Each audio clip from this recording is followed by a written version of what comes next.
ओम शांति। जैसे हमारे भारत देश में ये जो श्राद्ध का जो महत्व बताया है, इस आध्यात्मिक महत्व का जो रहस्य क्या है। जिस तरह इस श्राद्ध के समय पितृओं को खिलाया जाता है और ये भाद्रपद कृष्ण पक्ष होता है, उस समय ये श्राद्ध का समय चलता है और इसी समय कौवे को क्यों खिलाया जाता है, क्योंकि हमारे भारत के जो ऋषि मुनि थे वो बहुत बुद्धिमान थे। उन्होंने उस समय उस कौवे को खिलाते आए हैं। लेकिन क्यों खिलाते आए हैं और कौवे को क्यों खिलाया जाता है? तो इस भाद्रपद के समय में जो मादा कौवा होती है, उस समय वो बच्चे को जन्म देती है और उसको पौष्टिक आहार मिले, इसलिए ये शुरू से ही हमारे ऋषि मुनि उनको खीर पूरी खिलाते आए हैं। पर क्यों खिलाते आए हैं, इसका भी एक वैज्ञानिक कारण है। क्योंकि जो बरगद और पीपल का जो वृक्ष होता है, ये ऐसे नहीं उगता। उसके जो टेटे होते हैं बरगद और पीपल के, वो कौवा, मादा कौवा वो खाते हैं, तब जाके उसका बीज का प्रोसेस होता है और जहाँ जहाँ वो बीज डालते हैं वहाँ वहाँ ये बरगद और पीपल का वृक्ष उगता है। अगर कौवे नहीं होते तो ये बरगद और पीपल का वृक्ष उगाना मुश्किल है, जो आज जगत को ऑक्सीजन दे रहे हैं। जिस तरह आज हम गरुड़ पुराण में भी देखते हैं, तो वहाँ भी बताया कि यमलोक में भी एक कौवा एक संदेशवाहक बताया गया है और इस कौवे का भी क्यों जिक्र किया गया है।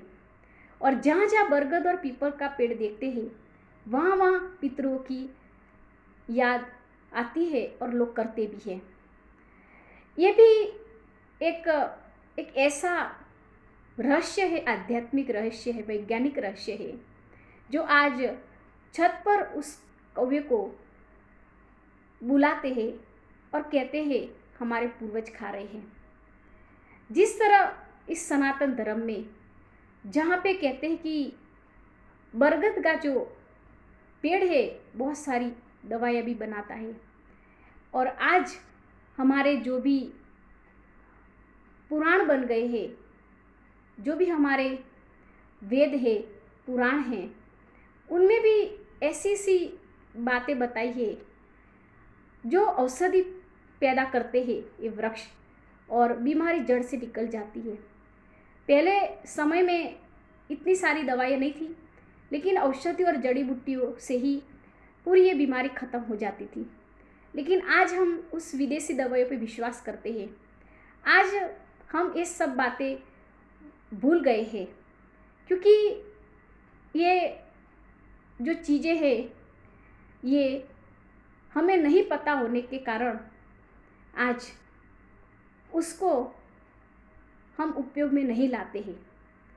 अगर हम कहते हैं कि हमारे पूर्वज आकर खाते हैं, लेकिन जब कोई भी आत्मा शरीर छोड़ के जाती है, ताकि ये दिन ऐसा है कि हम उसको बुला के और क्षमा मांगते हैं, और ये रीति रिवाज उस समय से पड़ा हुआ है ताकि हम भी क्षमा ले सके। तो देखते हैं कि श्राद्ध माना क्या, जो श्रद्धा से किया गया। लेकिन दूसरी बात यह है कि हम जब वो व्यक्ति एक बूढ़ा हो जाता है, तब जाके अगर हम उसको जीते जी अगर खीर पूरी खिला देते हैं तो वास्तव में सच्चा श्राद्ध है। मरने के बाद तो एक रिवाज पड़ गया है कि वो आके खाते हैं, लेकिन आज हम उन लोगों के लिए एक शुभ भावना रखते हैं, उस कौवे को खिला देते हैं ताकि कहते हैं कि हमारे पितृ तृप्त हो गए हैं। ये बात सही है कि हम कौवे को बुलाते हैं, श्राद्ध मनाते हैं, लेकिन इस वैज्ञानिक जो कारण हैं, ये कारण अगर हमें पता नहीं है तो वास्तव में आज हम सिर्फ उस पितरों को खिलाते हैं और हम हर साल जो भी हमारे जो बुजुर्ग है, पूर्वज है, जो देव है, वो मनाते हैं, श्रद्धापूर्वक मनाते हैं। इसलिए कहते हैं कि इस जो श्राद्ध का जो आध्यात्मिक रहस्य है, यही है जो हम जानकर अगर करते हैं तो बहुत अच्छी बात है। तो आइए इस सभी जो भी है पितृ, उनको भी हम एक अच्छा वाइब्रेशन दें, क्योंकि जहाँ भी रहे एक शुभ भावना के साथ उन आत्माओं के ऊपर हम शुभ भावना का वाइब्रेशन दें। ओम शांति, ओम शांति, ओम शांति।